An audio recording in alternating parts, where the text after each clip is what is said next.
Hi, I'm Brooks Miller, Executive Vice President of Creator Marketing at Edelman and United Entertainment Group. Today, I'm excited to share with you Blakely Thornton. Welcome, Blakely. Hello, thanks for having me. I'm thrilled to have you. I get to do the honor of reading your lovely bio straight to your face. Thank you, Today we have Blakely Thornton with us. He is a creator and culture commentator whose sharp insights and charismatic presence have made him a standout voice on Instagram, TikTok, and in media. Known for his witty takes and trend-savvy POVs, Blakely brings a fresh and informed perspective to everything, from style to social commentary. Most recently, he was representing The Cut at the Met Gala red carpet, and he was going viral for his celebrity interviews, and you can catch him weekly on his podcast, Yestergays, with Justin Sylvester. Welcome to the podcast. Thank you from the croissant. I'm not going to even try to correct you. I'm not going to pretend like I know. We go very way back. I'm thrilled to see you here in France. Since we were 10 years old? I don't even want to pretend. Dallas, Texas? Yes, Dallas, New York to here in France. Yes. Yeah. Mm-hmm. Well, I'm so thrilled that we've had you all week. You've been here since Monday, Sunday. Yes. Any highlights so far from the week here in Cannes? It's so much going on here. Just a little bit. It's almost like you land and you think of the south of France as somewhere that's going to be relaxing. Yeah. But it's just boom, content, marketing. Let's make a deal. Yeah, even outside of here is nothing but crowds and signs. But you get used to it. I've kind of taken a let go, let God approach. I think one of the interesting was with the meeting with the head of branding for Gap. That was super cool. That was very fun. As a 39-year-old, prefer to have a meeting in a quiet room with a one-on-one decision maker, and that was amazing. And I also just love what the Gap and Zach Posen have been doing across the brand, and they have that great cross-section of nostalgia and cool, innovative product that's amazing. Also, I got to be a part of a Time magazine and Pinterest 15-person lunch. Talk about that. That's so cool. It was the founder of Common Sense Media, the CEO of Time, the CEO of Pinterest, and the CMOs of Elf Beauty, Mattel, JP Morgan Chase. Oh my gosh. PacSun and Twitch, and then Alexis Ohanian, Aaron Andrews, and me. Somehow. I don't know what went, but I went. Amazing. It was super fun, and it was a conversation about basically whose responsibility is it to monitor our behavior on social media and how we're feeling, especially for the youth. So Pinterest was talking about how they basically made it impossible to be discoverable or to have the social aspect of that happen before you're 16 years old. Oh, wow. And how when they announced that, their stock initially went down 20%.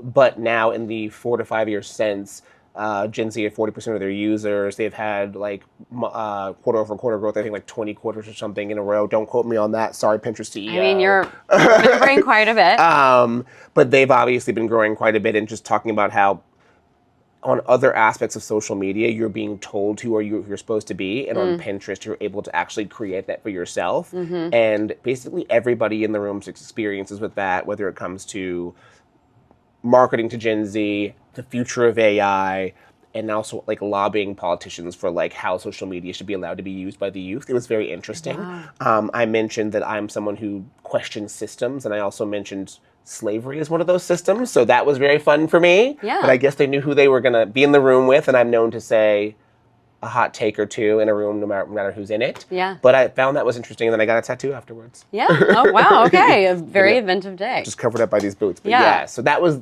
so far, but today's a new day. Yeah. This is going to be the new highlight, I think. I mean, thank you. I would say you're nothing if not consistent in who you are. And exactly. I feel that's something we'll probably get to a little bit later. I do, though, want to touch on one of the things that I love that you do on your socials. Mm-hmm. You critique a lot of things. I do. But I think something that's relevant for here at Cannes is that you critique a lot of advertising campaigns. Yes. There are quite a few that are up for awards. Yes. Are there any that have stuck out to you as very good that you want to talk about a little bit today? I do love Late Checkout for the Ritz-Carlton with Josh Hutcherson so good. Of Hunger Games fame. I just love a good hotel. I love a good world building around those things. And it felt like a mixture of a Wes Anderson movie mixed with just really, really tight marketing with a fun, cool actor. Very stylish. Bottega Veneta's campaign is really good. And then also I think Loewe for their TikToks, because they are just incredibly irreverent under Jonathan Anderson. And I just think even there's one where it's just one of the guys from Challengers, I forget the actor's name. He played Prince Charles. Yes, Josh something. Josh, but he's just Double Josh? breathing. He's like, he's like about to talk Yes. like 200 times, but you just watch. It's the weird mix of like ASMR, him wearing a Loewe outfit, and it's like so much more engaging and endearing than Yes. anything they could have done with him actually speaking. And like I would never think to do it. So I think their team is just incredibly smart and pithy and irreverent in the way they present what they're doing. Yeah, I feel like a lot of the feedback we've been getting from Gen Z, and we have a Gen Z lab that talks about the best practices for how these brands can best integrate themselves and endear themselves with Gen Z. And almost always the advice is just don't be so serious. Yeah. Just be silly, be irreverent. Don't be afraid to just be kind of stupid. I always say, like, I'm a deeply unserious person. People think I'm serious because I talk about serious things, but that's just because, like, that's what's happening in the world. Like, I would love it if we could all just, like, do silly shit all the time. Like, bring back silly shit. It's almost like in reference to how serious the world feels. Exactly. It's almost like the humor is a necessity because of it. My friend told me, like, in times like these, joy is revolution. Yeah. So, like, I feel like being Resistance. joyous or silly is, like, you don't get to steal happiness from me in this time. And it's also, like, not to be corny, but, like, incredibly important to kind of, like, smile and laugh on occasion. Yeah. And it keeps you young. Totally. It does. It does. And that's all that matters, at least right now for me. Youth. Gen Z. Exactly. Neutrogena. Totally. I do, though, think it makes a lot of sense in general, but it's notable that something like Loewe, that's this very highbrow luxury brand that is very expensive, is being kind of stupid online. Exactly. And yeah, not taking itself so seriously. You can be expensive and deeply unserious. You know, I'm sitting here talking about the world in thigh-high boots. And you look great. Thank you. It's 900 degrees outside and we're in leather. Beauty is pain. Yeah, and honestly, it's true. this is feminism. Because, like, women struggle for this all the time. Thank so, you. like, I feel so seen by your boots. I just played Beyonce's Pretty Hurts while I was, like, sweating getting into these. Thank you. I do feel seen by that. That is feminism. And I will keep these You're on an all ally. day because they're too hard to take off. Thank you. Thank you for that. Okay, what else do I have for you? Oh, this is so good. So, I mean, I interview a lot of creators, and I've been working with creators for, we won't just talk about how long, but a very long time. Okay. Just to give you a little sense, since Yes. Vine was around. Oh, wow. Yeah, RIP Vine. Okay. One of the biggest questions I get from people is like, how did they get started? How do I become a creator? It's one of the top jobs that young people want to have today. Really? You didn't know? Not like president or astronaut? I don't know. I mean, I guess Not really. given the current examples, You know, I get it. yeah, it's just kind of a different world out there right now. Yeah. But yes, I think that you have a really interesting trajectory into what you're doing right now. You're kind of a jack of all trades. Like, Yes. how did you get started into doing what you're doing? So, I guess in college, I actually went to University of Pennsylvania. I went to Wharton. I was a Smart. college football player. Also not that smart. A lot of concussions. But I initially wanted to be a banker. I thought I was going to be like the Black Gordon Gecko. Okay. Did that for a year and a half. Truly hated it. Oh, wow. And in February of 2011, after I got my bonus, left and started working in the Ralph Lauren stores with a bunch of other people that had kind of had quarter-life crises. Our names Like were- folding shirts? Yeah, literally. Okay, wow. It was like we'd all gone to like Penn, Princeton, Georgetown, Yale, and Harvard, and Brown, and all had like quit consulting or banking jobs. It was weirdly like a think tank. Yeah. So and also we were very on brand for Ralph Lauren. It was Blakely Lawrence Linton Christian and Brecht. Okay. So and we all just kind of looked like a Benetton version of me. But then after working in there for 4 months, they were like, you should come work in the corporate offices. Oh, wow, okay. So I was on the data-driven marketing team at Ralph Lauren for 4.5 years. Wow. And then I was the marketing brand lead for Compass Real Estate when they launched in California. Okay. And then I had my own small digital content company with Brecht Vantoff, who was actually McGee, the director's nephew. So we were doing branded content around 2014-15 when like narrative branded content was very nascent. Oh. And like directors, nowadays Wes Anderson will do an Amex commercial, but back then if you were like a director, you weren't doing that. Yeah. So I got to do stuff for like Forever 21 and Yeah. Pernod Ricard. And so that was interesting. And then I came over and became a managing director at Jerry Media. So I was doing heavy influencer marketing, building campaigns, soup to nuts, had a whole team beneath me that was doing kind of like pitching hotels or Fruit by the Foot, or and we were also the creation engine, but also had the platforms, because Jerry Media had owned like 25 or 26 accounts. Cardigan and all the other stuff. That had about 50 million followers. We were also we were not only like the thought process, but the delivery system. Yeah. So I kind of got very familiar with the creator world, and also like building creator lists, sourcing them, hiring them, paying them out, having them do in-home, out-of-home, a lot of work. digital. It's like herding cats. It's a lot of work. We are not the easiest people to deal with. I don't pretend. I try to be respectful, but I'm not always easy. You know, some things. I'm not gonna say You know, the best things in life aren't the good things. Don't come easy, and neither do I. Creators are people. People are complicated. With all our warts, you know, flaws and all. Whatever singer sang that.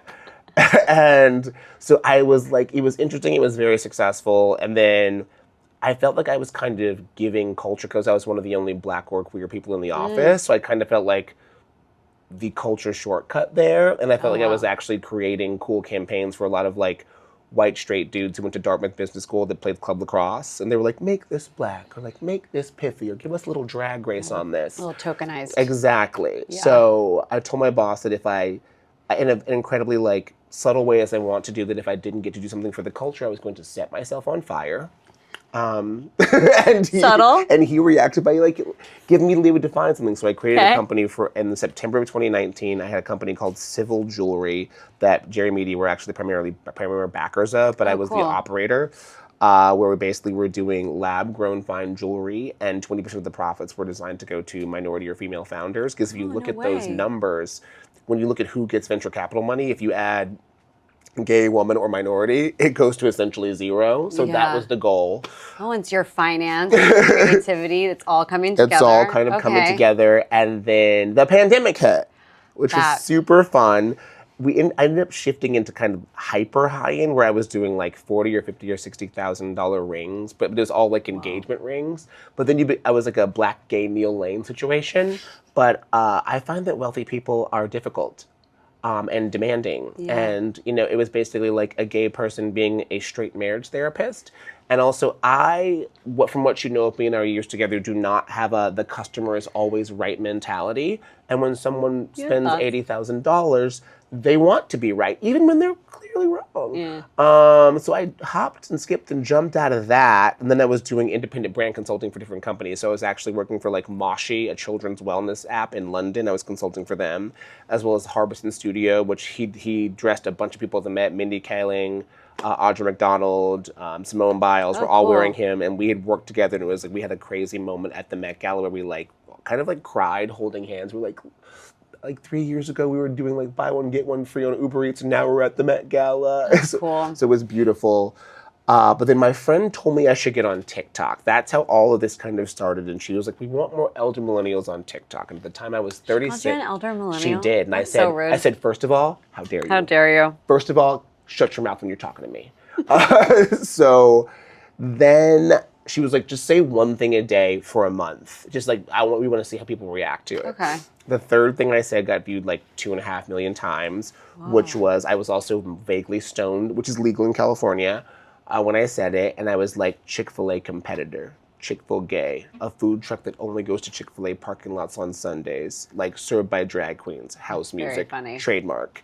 And that just kind of went viral. Yeah. And so then I gained a following of about like 100,000 pretty quickly on TikTok. But again, as someone who's in their late 30s, my friends at the time were not on TikTok. So we'd be like at a restaurant or at like Coachella, and some like 20-year-old be like, you're Blakely from TikTok. And my friends would be like, what the actual is going on? I'm sorry if we can't curse, but so Probably we'll bleep that. So that was weird. And then basically when Instagram went to Reels, I had about a year of this backlog content that I could just pull over that had done between 400,000 and 2 million views. So the prolific nature of my initial posting, which is because I had anything that was evergreen that wasn't timely, I could just post really quickly. Yeah.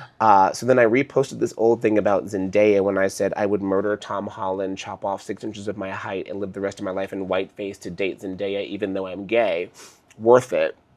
She's pretty great. I put that over on Instagram. And for me, my big thing on Instagram is anybody I'm talking about, I'm tagging you. Because I think one of the biggest problems with internet culture is like, anything you say about someone online, you should be able to say to their face. And that is my rule, I think. And it makes me think about not being casually cruel, about being intellectual and constructive with my criticisms of people. But also, if I'm joking with you, like, hey, this is like your friend like joking with you to your face. Yeah. So Tom Holland liked and commented on it, and apparently he'd been Funny. taking a social media break. So it was the first thing he'd interacted with in like 2 years. Wow. And for me, as an elder millennial, I'll own that now. I'll take that back like the night. You and me both, but yeah. Tobey Maguire's my Spider-Man. Like, he's cute, but he's like, you're 25. I don't care. Yeah. But I didn't realize how wildly famous he is and how wildly famous she is and how much that... So it went from like 100,000 views to like 5 million. And then I ended up on like comments by celebs and like... Wow. And like, which I didn't follow until being on it, because all my girlfriends were like, "You've made it." I'm like, "Made what?" Yeah. Like, what's happening? So that kind of started the ball rolling, where Instagram really started growing and kind of surpassed it. So I think I have maybe like 250,000 on Instagram now, Yeah. and TikTok's at maybe like 150,000. But that led to more creator deals, to being signed eventually with CAA.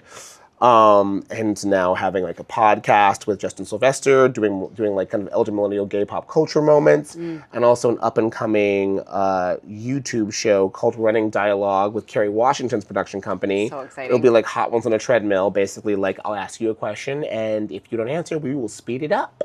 And the tagline is, where the conversation keeps moving or the guest does. So that is how we've landed where we are today. And the with football me comes back. sitting back, exactly. There we Like go. I always wanted to bring back my like psychotic competitive nature. Yeah. Which is also, side note, I was also a competitive tennis player growing up before football. I actually only played football for 6 years, my junior year of high school to college. But yeah, so that's how we are where we are today. And that is, and I think all my previous lives, all my previous professional lives gave me the skill set that allows me to like come with a specificity that can be universal to certain people. Yeah. I mean, you have a lot of lived experience. Yes, exactly. And a lot of different lives. 40 years. Yeah. I'm 40, like that's an SNL skit. We just released our latest trust research, and it's all about trust in brands. We love trust here at Edelman. And some of the latest research showed that local voices, so friends, family, everyday reviewers, creators just like yourself, are more trusted to give information about a brand than the brand's CEO. Yeah. Okay, so you agree with that. That feels resonant with you. It does. Why do you think that is? I think just in today's information overload, people are looking for honesty and like directness. And I think when it's a brand CEO, there's an inherent built-in ulterior motive where like, oh, this is the best thing. But if you're a publicly traded company, your job, your interest is aligned in driving up stock price so you can make more money. So like you're saying this with the underlying statement that you were doing this to make money off of me. Whereas if it's the average reviewer or your friend, they're going to tend to be more honest, saying this thing is good because I truly believe it. And I have no other ulterior motive. And even when an influencer says they get paid, they're also transparent about saying they're getting paid. That's so true. Like, how do you establish your credibility then versus that CEO? Like, how are you making sure that you're more trusted? I can, as I always say, like, it's not the line, it's my line. I think my audience very much knows that, like, I talk a lot of crap about a lot of companies and things that I don't like, that I feel like are in my position as a Black queer man in America. I find them untenable. I feel like being like radically transparent with who's paying me, or like, Jessica McCormick, I do their jewelry. I love their jewelry. But I'm like, this is what luxury feels like. This is what I'm saying. Go get it if you can, kids. So I think for me, when I'm being paid, I'm almost like taking the air out of the room about being paid. But also I think I've built a trust with my audience that I have, that where my line is in the sand in politics, I'm not crossing it for money, which I think, and I've turned down deals because of it. I also feel like you're really consistent in terms of over time. I almost feel like I can predict what you're going to think about something that happens in culture, in politics, when a brand says something. Like, I almost feel, and this is probably part of the parasocial nature of creators and posting and sharing and transparency, but I feel like I know you almost like a friend. But I'm getting a new thing where, like, when I talk about something, people will be like, I was waiting. I knew it was coming. Like, when Jonathan Bailey has his toes out on the red carpet, they're like, Blakely's going to say something about it. But it's like, but again, it's the dichotomy of like, when there is a white male shooter that's not described as a domestic terrorist, I'm going to say something. Yeah. And when you see Jonathan Bailey's collarbone, I'm going to say something. You are getting that like consistency of values. And if I do change my opinion on something, I will tell you as to why directly and allow that disagreement. And I think that's an interesting thing that you get as a creator is people, I represent a feeling to people for a lot of the time. Like if you really think about it, you're interacting with me, if you don't know me, 5 minutes a day. The other aspects of my personality, you are literally inferring or making up. So like you really don't know what I'm like at an airport when I'm stressed or like when a bill's not paid, etc. So I feel like one thing I worry about as a creator is when people are like, you never miss, or you're my news source. A little bit. If you actually have a friend or if you actually have a family member that you like and respect, disagreement by nature is a part of that relationship. Yeah, there's a so totality of you. I do find where it's like, oh, I'm not here to actually be a vessel for your inner thoughts. And if we match 80% of the time, that's good. But I do see at this burgeoning point in the career, there is a reaction when someone doesn't like something, they almost can act like it's total betrayal, which is why I try to like dig into that disagreement more so. Yeah, that's actually such a good segue into this other piece of research, because another piece of research said that brand expectations have grown more expansive. And I think we were talking about this earlier. A lot of that is because there's declining trust in traditional institutions like government, like media. A lot of the spotlight is being put on brands to represent these bigger ideas of social values and barometers of trust, et cetera. People want brands to make them feel good and offer hope and represent them at large and connect with others. Like, how do you feel like those apply to you? I do feel like people look at both brands and creators as a voice in an almost more honest relationship. Yeah. Like, whereas, like, again, if you're a voter and you're looking at a politician saying like the pipes froze over because our grid's overloaded, and they're like, we're fixing it, and that person's in Mexico, there's become a weird steady state of politicians lying directly to your face, or as I say, like spitting on you and telling you it's raining. Whereas I feel like with brands, though the relationship is transactional, it is sadly at this point in society more honest than where people traditionally in the history of democracies and societies have gotten those relationships, which is by voting and having the outcome be trusted, by having a politician that says this is their platform, go and do some of those things. That has almost been completely inverted right now. It's literally a transactional relationship. The nature of it is that. And we view transactional as negative, but in this case, that transactional relationship holds more honesty, and that's why it's holding more and more emotional weight for the consumer, which is a reality, but also like, I guess, mildly dystopian, is that we're looking to feel more hope from like, you know, a road lip balm than voting for the local mayor. I mean, because you know that people trust you so much, do you feel pressure to vet brands when you work with them? Like, for example, I talk to a lot of creators all the time.